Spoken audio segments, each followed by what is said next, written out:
So, you wanted something new, eh? New stories and stuff? Damn right. Looks like you got what you wanted. Kinda. Life on campus.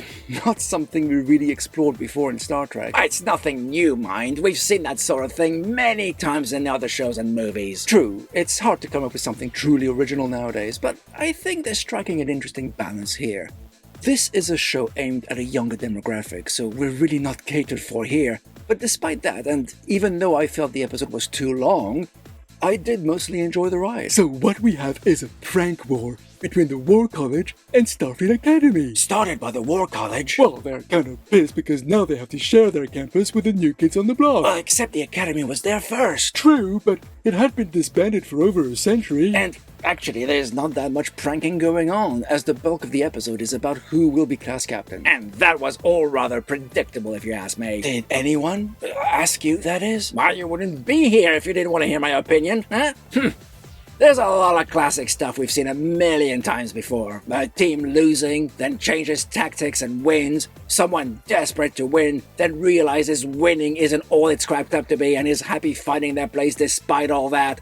It's all really predictable. What I found more original is Chancellor Aki. I've seen so many people complaining about how she sat in the command chair last week. They're gonna blow a gasket this week as she's practically lying down in a comfy seat in her quarters while talking to her number one and later to the cadets. I guess next week, at this rate, she'll be commanding the troops from her bed. She's got a very casual attitude, but what we must remember is she may be captain and she may have a ship called the Athena, but she's not exploring strange new worlds or taking her crew into battle. She's a teacher, and teachers all have their own unique ways of teaching. Hers is more casual, yet she gets results and earns the respect of her peers and cadets alike. And I didn't find that forced at all. You do have to wonder, though, that if you can circumvent security that easily, is any place actually secure in the 32nd century? I think they're gonna have to increase their security procedures after this episode. Then we've got a bit of an epilogue with a little moral lesson thrown in, not unlike many good Star Trek episodes of old.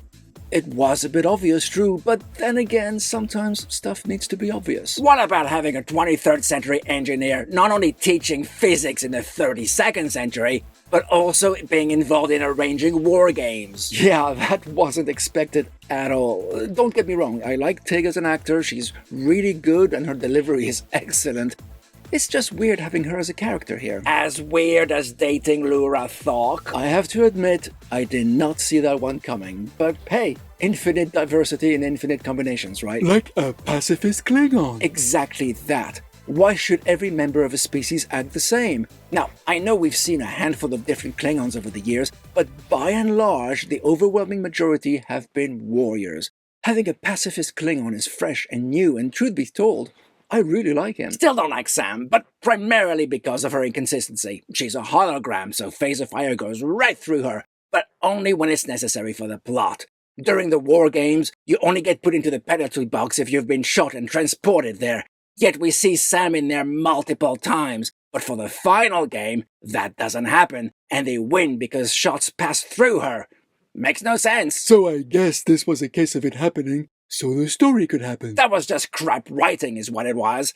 Altering a character's capabilities willy-nilly does not a good story make. That should be writing 101. Can't disagree with you on that one, McCluck. Now, despite such annoyances, the characters are growing on me. We learn more about some of them. Caleb's still my favorite, even though he wasn't the focus for most of this story. The humor isn't overwhelming, yet is genuinely funny. I enjoyed this one more than the previous two. I'm awarding Vitus Reflux 2.5 paws. But tell me, what do you think of this episode? Do share your thoughts in the comments, and if you like what we do, and how we do it, and you feel you'd like to help us out, please hit the join button and become a channel member. Or consider joining our Patreon instead. We'll leave a link to it down in the description. Thanks for watching. See you all next time, and until then, live long and nanu nanu.